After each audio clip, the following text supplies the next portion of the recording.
Everyone, my name is Nidhi Bhatnagar and welcome you all in this channel. तो आज के video में हम क्या सीखेंगे, देखो आज हम करने वाले हैं क्लास 5 का एसएसटी का 7th चैप्टर इक्वेटोरियल क्लाइमेट। तो चलो विदाउट डिले अपने वीडियो को शुरू किया जाए।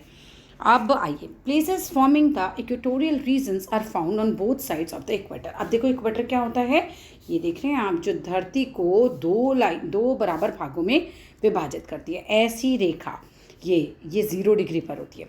अब इसके इस साइड और इस साइड, ये दोनों साइड वो कह रहे हैं कि इक्वेटोरियल जो रीजन है वो फाउंड होता है, यानी कि पाया जाता है। यानी कि हम इस तरह से समझे, ये अर्थ है, ये इक्वेटर है, तो ये वाली साइड और ये वाली साइड, ये पूरा रीजन जो है इक्वेटोरियल रीजन होता है हमारा, ठीक है। This region occupies the torrid zone. अब इस रीजन में कौन सी होती है हमारी जोन, टॉररिड जोन होती है हमारे अर्थ की। And experiences a hot and wet climate. और यहाँ पर क्लाइमेट कैसा होता है, बहुत गर्म और चिपचिपा, वेट, जिसमें बारिश वगैरह ज़्यादा होती है, इस तरह का क्लाइमेट पाया जाता है। This is because the region gets direct sunlight throughout the year. और ऐसा इसलिए होता है कि पूरे साल यहाँ पर डायरेक्ट सन रेज पड़ती हैं और सूरज की रोशनी डायरेक्ट यहाँ पर पड़ती है। क्लाइमेट की बात की जाए तो equatorial region has an extreme climate, बहुत एक्सट्रीम, बहुत ज़्यादा गर्म यहाँ पर क्लाइमेट हमारा रहता है। It is a home to the world's densest जो रेन फॉरेस्ट हैं, मतलब वर्ल्ड के जो सबसे घने जंगल हैं ना, वो यहाँ पर पाए जाते हैं, जिसमें से क्या आता है, अमेजोन रेन फॉरेस्ट सबसे घने। क्यों? क्योंकि गर्म और वेट क्लाइमेट में क्या होता है, पेड़ पौधे अच्छे से उग जाते हैं, बिल्कुल बारिश वारिश भी होती रहती है वहाँ पे। This picture shows the image of Amazon rain forest. ये अमेजन रेन फॉरेस्ट से पिक्चर आपकी ली गई है, ठीक है। चलो आगे आते हैं। The equatorial region is characterized by convectional rainfall. यहाँ पर कन्वेक्शनल रेनफॉल होती है। कन्वेक्शनल रेनफॉल क्या है, is a very heavy rain, मतलब बहुत ज़्यादा तेज़ रेन, अनफ्रीक्वेंट, लगातार होने वाली rain, and is confined to a small area. और ये बहुत ही छोटे एरिया तक ही कन्फाइंड रहती है। It is often accompanied by thunder storms, बड़े बड़े तूफान यहाँ पर आते हैं साथ में। कंपेन्ड बाय मतलब साथ में बहुत तूफान आते हैं। Mainly occurs at around 4 o'clock in the evening, लगभग 4 बजे के आसपास शाम को ऐसा अक्सर होता है। This type of rainfall is heavy. इस तरह का रेनफॉल बहुत हैवी होता है because the rate of evaporation and condensation in the equatorial belt is higher than in other regions. Sorry, क्या होता है, this type of rainfall is heavy. क्यों रेनफॉल बहुत हैवी होता है, बिकॉज इवेपोरेशन जो है और कंडेंसेशन जो है इस बेल्ट में ज़्यादा होता है। अब इवेपोरेशन कैसे, बारिश से धरती पर जो पानी आया वो भाप बन के, क्योंकि हॉट क्लाइमेट है, उड़ उड़ के ऊपर जाता है। उसके बाद ऊपर क्या होता है, कंडेंस हो जाता है वो पानी। कंडेंस हो जाना यानी कि पानी का ठंडा होके जम जाना, बूंदे बन जाना एक तरीके से, फिर बूंदे वापस से बारिश बन के नीचे आती है। तो ये स्थिति यहाँ पर रहती है। This type of rainfall is heavy because the rate of evaporation and condensation in the equatorial belt is higher than in other regions. In the equatorial region the average temperature जो रहता है 30 डिग्री सेल्सियस रहता है through out the year, पूरे साल। It records a small diurnal range of temperature. This region experience equal length of day and night. यहाँ पर दिन और रात जो हैं लगभग इक्वल लेंथ के होते हैं। and it is because there is hardly any seasonal variation. यहाँ पर सीजन के हिसाब से ऐसा कोई गर्मी और सर्दी का सीजन नहीं आता है, लगभग ये टेम्परेचर हमारा वहाँ बना रहता है। डिस्ट्रीब्यूशन की बात की जाए तो the equatorial reason is spread across almost all the countries, सारी कंट्रीज़ में लगभग ये फैला हुआ रहता है। इट इंक्लूड्स, जो भी इस एरिया की होंगी, right, it includes the Siberian islands in North America, in Brazil, Colombia, ठीक है, और अलग अलग कंट्रीज़ हैं America. It also includes Liberia, Uganda, Kenya and Republic of Congo and the Democratic Republic of Congo in Africa. In Asia की बात की जाए तो इट स्प्रेड्स ओवर मलेशिया है, मालदीव्स है, इंडोनेशिया है, फिलीपींस है।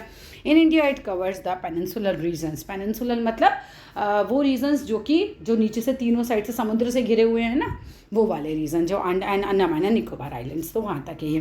फ्लोरा की बात की जाए तो equatorial forest consist of dense rain forest, यानी कि यहाँ पर खूब घने जंगल पाए जाते हैं। देयर आर एवरग्रीन फॉरेस्ट, और यहाँ पर हमेशा हरे भरे बने रहने वाले जंगल भी हैं, which are marked by the luxuriant growth of trees. यहाँ पर काफ़ी जो हैं ऊंचे ऊंचे पेड़ भी जो हैं पाए जाते हैं। The tree here are so dense, बहुत घने होते हैं पेड़ यहाँ पे, बट पास पेड़ उग जाते हैं। That very little sunlight reaches the ground, और यहाँ पर बहुत ही कम जो है सूरज की रोशनी ग्राउंड तक पहुँचती है। They are known as rain forest because they thrive on heavy rainfall. भाई ऐसा क्या होता है, क्योंकि बहुत रेनफॉल यहाँ पर होता है, इसी की वजह से हम इन्हें रेन फॉरेस्ट बोलते हैं। भाई equatorial forest have a 4 tyre layer of vegetation, 4 तरीके के जो हैं यहाँ पर वेजिटेशन यानी चीज़ें उगती हैं। The forest floor on the ground usually has decomposed leaves and fruits. अब पहली लेयर में क्या रहता है वो बता रहे हैं नीचे, फॉरेस्ट में ज़मीन पे क्या पड़ा रहता है, जो भी फ्रूट है, पत्तियां हैं, वो सारी ज़मीन में गिरती रहती हैं और डिकम्पोज होती रहती है। तो पहली लेयर तो यही बन गई। The layer above it known as understorey. अब इसके बाद जो लेयर आती है अंडर स्टोरी क्या रहती है, it consist of small trees, इसमें छोटे छोटे पेड़ आते हैं, शर्ब्स आते हैं, क्रिपर्स आते हैं और वेन्स यानी कि बेल वगैरह आ जाती हैं। अबव दिस लेयर, इस लेयर के ऊपर is the umbrella like layer, जिसे हम कैनोपी बोलते हैं। कैसे होती है ये देख रहे हो आप इस तरह से, ये मान लीजिए यहाँ पर ये पेड़ उगते रहते हैं तो इनकी कैनोपी बनती रहती है ऐसे। ये पेड़ उगे, ये देख रहे हो इस तरह से पेड़ जो है पूरा ऊपर घेराव बना लेते हैं, इसी को कैनोपी बोला जाता है। It consist of tall trees, इसमें ऊंचे ऊंचे पेड़ होते हैं। The tallest tree from the top most layer वो फॉर्म कर देता है एमरजेंट लेयर, ठीक है। तो ये सारी लेयर आपको याद होनी चाहिए। This layer receives a lot of sunlight, और ये एयर जो है बहुत सारी सनलाइट को रिसीव करती है और रेन को रिसीव करती है। द फॉरेस्ट अपीयर्स एवरग्रीन, जो जंगल होते हैं वो हरे भरे दिखाई देते हैं because of different types of trees, क्योंकि यहाँ पर होते हैं अलग अलग प्रकार के पेड़। And shade there leaves in different seasons, और अलग अलग सीजन्स में अपनी पत्तियाँ जो हैं वो गिराते हैं। एबोनी हो गया, महागनी हो गया एंड रोजवुड हो गया, ये कुछ एग्जांपल्स हैं ट्रीज़ के और कुछ ये स्पाइसेस के जो कि यहाँ पाए जाते हैं इस फॉरेस्ट में। फौना की बात की जाए, equatorial forest have diverse wild life, बहुत ही अलग प्रकार की वाइल्ड लाइफ यहाँ पाई जाती है। The Amazon rain forest in the is the storehouse of world's most amazing animal species like anaconda हो गया, glass frog यहाँ हो गया, golden lion हो गया और अमेजन रिवर डॉल्फिन हो गई, इगुना हो गया, ये सब यहाँ पर पाए जाते हैं। और खूब मतलब इतना घना जंगल है तो ये सब पाए जाते हैं यहाँ पर। नाम याद कर लेना भाई क्या क्या पाया जाता है।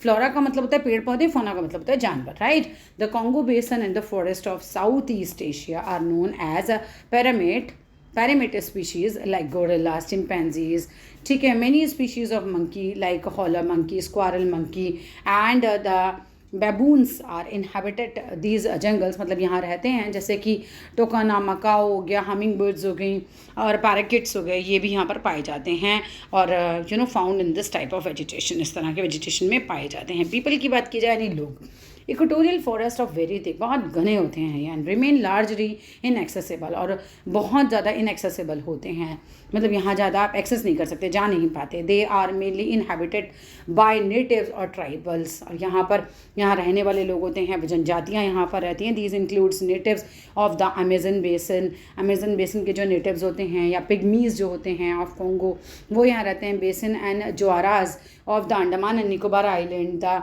सिमेजेस of Malaysia, the Kubus of Sumatra and the Dayaks of Borneo. ये स्पेलिंग सही याद करके जाना ना, कुछ नहीं याद रहने वाला, मंत्रों की तरह ऊपर से निकल जाएगा तुम्हारे। Many of these tribes lead a nomadic life, बिल्कुल जंगली जीवन जीते हैं, नोमेटिक इधर से उधर जाने वाली life, not a settle life एक तरीके से। They live mainly by hunting, बस शिकार करते हैं, उसी पे जीवित रहते हैं। They also practice subsistence farming भी ये लोग करते हैं, शिफ्टिंग कल्टिवेशन भी करते हैं। इसके अलावा अगर हम बात करें the subsistence farming, farmers cultivate करते हैं just enough to sustain themselves, इतनी ही करते हैं। सब्सिस्टेंस फार्मिंग मतलब क्या है कि जितना उनको खाने पीने के लिए ज़रूरत है बस उतना ही उगा लेते हैं। इन शिफ्टिंग कल्टिवेशन में क्या करते हैं, बर्न एंड क्लियर करते हैं पैच ऑफ फॉरेस्ट को, मैंने थोड़ा जला देंगे फिर उसको साफ करेंगे फिर वहाँ उगाएंगे।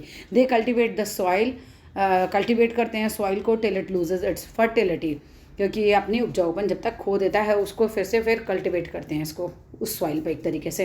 दे then shift to another area, मान लो एक जगह की सॉइल ख़राब हो गई, फर्टिलिटी कम हो गई, तो फिर दूसरी जगह जाके उगाते हैं चीज़ों को, कंटिन्यू करते हैं अपनी सेम प्रैक्टिस को। These groups also carry out करते हैं लाइव स्टॉक रेयरिंग, जानवरों को भी ये पालते हैं, फिशिंग भी करते हैं, टू सप्लीमेंट देयर डाइट, अपनी डाइट को सप्लीमेंट करने के लिए और चीज़ें खाने पीने के लिए।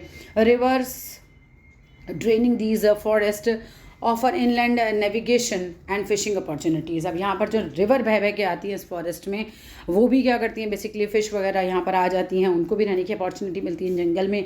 मिनरल्स जैसे natural gas, petroleum are mined in the Amazon forest, ये भी अमेजन फॉरेस्ट में पाए जाते हैं। And coppers and precious stones are mined in the Congo basin. And that's all in this video. ये होता है हमारा चैप्टर फिनिश। और अगर आप लोगों को वीडियो अच्छी लगी तो लाइक करना, शेयर करना, चैनल को सब्सक्राइब करना। Thank you.